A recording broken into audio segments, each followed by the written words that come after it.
Good day everyone, welcome back to my channel. I'm Jeremy and thank you very much for checking out this video. Welcome to On the Disc, a video series here on my channel where I show you what is on the disc of a Blu-ray release that I have more often than not done an unboxing of separately here on my channel.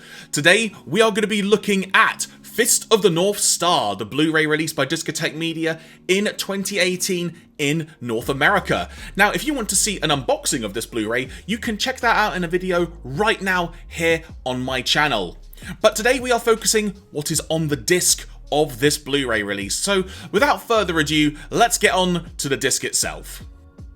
Now, I will note before going any further that this is a Region A encoded Blu-ray. That means that if you want to play this, you will need hardware that can play North American Region A specifically coded Blu-rays accordingly. Additionally, for the purposes of this video, I have muted the audio on the disc, so that is why you will not be hearing any audio from it throughout the course of this video. But we are here on the main menu, so let's delve into what we have. As you can see, we have got 4 options on the disc. We've got Play Movie, Chapters, Setup, and Bonus. I want to draw your attention first of all to the Setup menu, because there's a lot to delve into here, and I will try and do my best to succinctly explain some of the differences we have. First of all, English and Japanese audio options. It defaults to English audio on the disc. This is the same English dub that many old school fans will have first experienced on VHS, so you have nothing to worry about on that front if you were thinking it may be a different dub. We've got 3 subtitle options. It defaults to song and signs only, meaning any on-screen text or song lyrics will just appear if you have this enabled. But if you select the subtitles on, i.e. the complete subtitles, it will be the song and signs as well as dialogue. This is the option you want to select if you want to watch it in Japanese with English subtitles. You will also notice there is a selection down here of version. We have Theatrical Ending and Home Video Ending. Now, admittedly, I've had to do a little bit of light reading to clarify what this means so as to try and not spoil everything for you, as it were. This basically, from what I understand, pertains to the final fight in the film and the result of that final fight and how it occurs. The theatrical ending is what you will have originally seen on the old school VHS releases in English. That is the version that was exported, if you will, from Japan. But when the film was released on home video in Japan, which was quite some time after the original theatrical release, I am to understand, changes were made per mandates of Toei Animation. So there is in essence a different ending, as it were, and how it comes about is slightly different as well. As a result, the video quality is different because the footage used that was originally included on a remaster was from a different film source. So there is also a bit of a notable difference in quality, but in the grand scheme of things, everything Discotheque has done with this Blu-ray is fantastic, so it's the best it's going to be, quite frankly. In addition, we have 2 viewing options for this film. In addition to that, we've got 4:3 pillar boxed, i.e. how you would have seen it on VHS, or 16:9 widescreen. And as is also noted at the bottom of this setup menu, note, the video on this disc was assembled from the best available sources. Image quality may vary. Now, this also pertains to perhaps some of the violence that occurs during the film, because if there's one thing Fist of the North Star is known for, it's a heck of a lot of violence, to say the least. So there will be some notable moments where the picture quality will change, and that probably pertains to it being from the original theatrical version and the home video version and the source that was available to be used for this release. So with that being said, I've thrown a heck of a lot of info there. Let's get onto the film itself. I'm going to show you how it looks with the default options. So we have got, to clarify, English audio. The song and sign subtitles will be on, the theatrical ending is selected, and 4:3 pillar boxed. I will also note as well, actually, when it comes to the versions, it's about a minute's difference in length or so. It's not like a grandiose difference in terms of timing, just very much how the final fight ends and some other stuff surrounding that. So let's get on to the film itself. Let me show you some of the footage and how the subtitles look. Right here is a good indication for you, having just fast forwarded a tad, of how some of the on-screen text will look with the sign and subtitles specifically, with the song and sign subtitles, excuse me, specifically. Very, very clear to see, more often than not in white, and will appear at the top of the screen. You're also now going to get to see some of the footage from the start of the film, and we're going to jump forward in just a moment so I can show you some of the action in progress, as it were. But very, very easy to see. Really, really liking how this is coming across. With that being said, let's jump forward to the next scene. So I've jumped forward here a little bit now, and what I'm going to do is also use this opportunity to show you the pop-up menu so I can enable the full subtitles for you.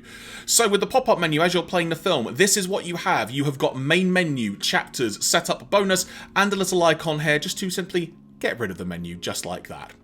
So when it comes to setup, it's a bit different to what you saw on the main menu, and there's good reason for this. You can change the audio option and the subtitles option. Main reason being for this, as it says at the bottom of the screen there, to change presentation format or ending choice, please return to the main menu. So it's very much a disc functionality element, which is how you enable the different versions and endings you are watching. For the purposes of this, what I'm going to do now is just move it to Japanese. I appreciate the audio is muted, but I like it for consistency's sake. And I'm going to turn the subtitles on, so you can now have a glimpse as to how the subtitles will look. And you also get a great glimpse here as to how the actual footage looks itself. It's looking really good, I've got to say. I'm really happy with how this is looking so far. So I've jumped forward just a little bit here, just so I can give you a better glimpse as to how the subtitles are going to look. You can see right here, the subtitles, yellow font with a black outline. I personally really like this. I appreciate some people have a mixed feeling on that, but I personally like how the subtitles come across with that colour scheme. And once again, the footage is looking great. It's very easy to read over the top with the subtitles as well. Very, very good. I'm very happy with how this is looking. Now, a fun little story actually relating to this scene, because this was the first anime film, or anime quite frankly, I ever saw, and I was very young. Far too young to have seen any of this. But the story that I have is that I remember, again, when I was very, very young, my half-brother was babysitting me and such, and he brought over a bunch of friends to watch a VHS tape they were really excited about because of how violent it apparently was.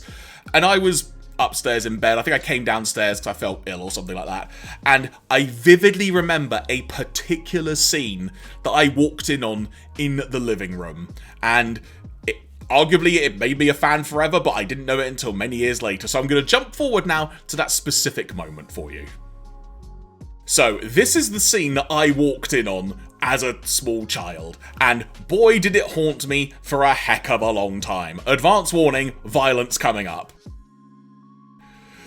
So, it was this scene that I walked in on, and I vividly remember this. Being a small child, it was an experience to say the least. You can also get an idea here as to how some of the censoring, as it were, occurred on the Japanese release as well, because you can notice a bit of a picture quality dip there. But to my eyes, it honestly doesn't matter too much, because for me, weirdly, it kind of adds a bit of drama to it. So, that's just my opinion. I appreciate I may be in the minority.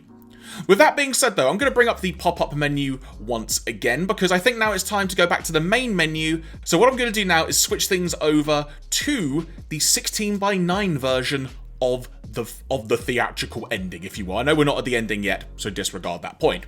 But now we're going to look at the 16:9 version of the film, so I can give you a little bit of a compare and contrast as to how those look. So here you can already see it's taking up a little bit more of the screen real estate, if you will, than we did a moment ago, but I appreciate this will become much clearer once we get to some footage proper. But again, wanted to give you an idea as to how this will look accordingly. So here's a good first indication as to how it differs. Now, admittedly, I'm not sure if this is actually native 16:9 or if it's kind of more a zoom crop 16:9, as I like to phrase it. Admittedly, I'm not fully aware of that, so apologies for that, but do let me know in the comments if you know for sure, because I'd be very interested to know. So what I'm going to do now is jump forward to the scene that we were just at, so you can then get a far better compare and contrast, as it were, to how this appears. Bear with me one moment. Here we go, so we're now at this scene, and you can already see the screen real estate taking up far more room, and it is great to see. I'm not entirely sure which version I will default to, admittedly. Part of me just thinks the 4:3, because that's how I originally saw it, but that said, I am interested to see overall how this 16:9 presentation does look. And the subtitles work really well over the top of this version as well. So here is this first jumping kick moment that we saw with the 4:3, so here's how it compares. I'm not entirely sure if it is zoom cropped. I can't really tell, admittedly, so I'll have to definitely delve into that a little bit more. But either way, though, footage still looking super good. But now, let's get to that scene that I just referenced when I was a tiny child that I saw. So here we go. Be prepared, folks.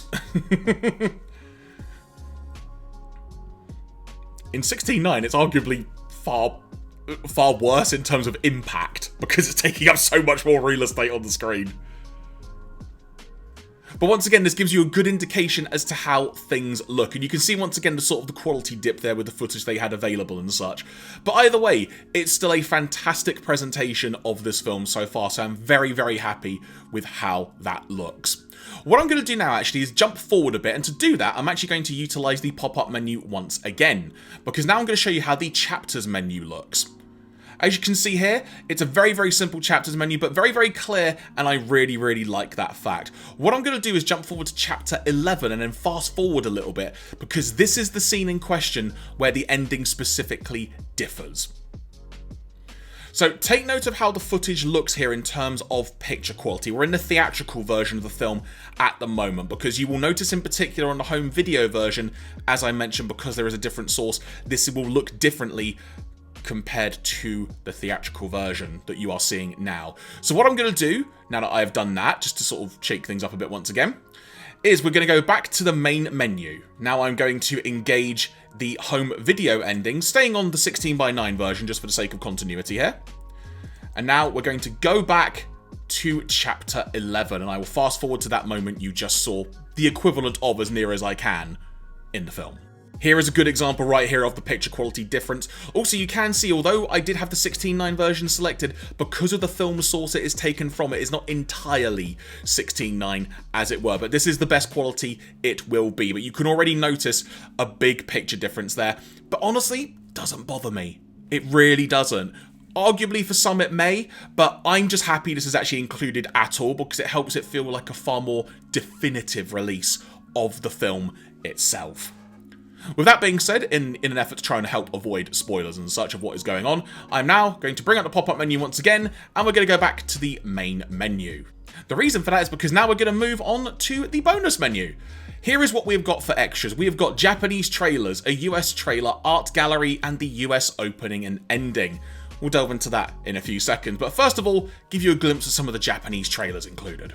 So what we have got here is about 4 minutes or so, comprising of some of the Japanese trailers for this film, which in some ways kind of paints a bit of a different picture of the type of film you're going to get, because Fist of the North Star was massive in Japan, and so there was a big hype around this, and the film itself, while it's kind of like an alternate retelling, if you will, of some of the key points in the original story. So it's not entirely the same, but it was the fact it's a big theatrical endeavour is what was a big thing about it. So I shan't show all of the Japanese trailers, if you will, but it's a good indication as to how some of the film's original marketing was looking, and I love watching old school trailers like this. It's great fun. Next up, a US trailer. So this is about a 90-second or so trailer, the original Streamline Pictures trailer, if you will, of the film. Jumping forward a little bit into it to show you some more footage. And now you'll get to see a preview as to how the film was originally marketed from the English dub perspective. Very, very cool to see some of the old trailers included here. But with that being said, let's get back to the main menu so I can show you a little bit more. Next up, Art Gallery. Now, admittedly, as I've sort of said before, I'm familiar with Fist of the North Star. I'm not very au fait on character names and such, so please excuse me for not being overly familiar with all of them. I know this is Kenshiro, as it were, but now I'm just going to sort of show you what is included in this art gallery. Nice to see some character designs here.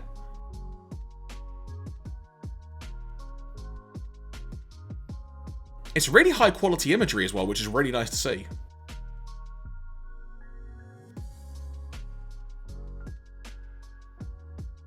Some really nice artwork here. I always love that design. I always love seeing it. And there we go. That is the art gallery. So let's return to the menu to check out the final extra on this disc. US opening and ending.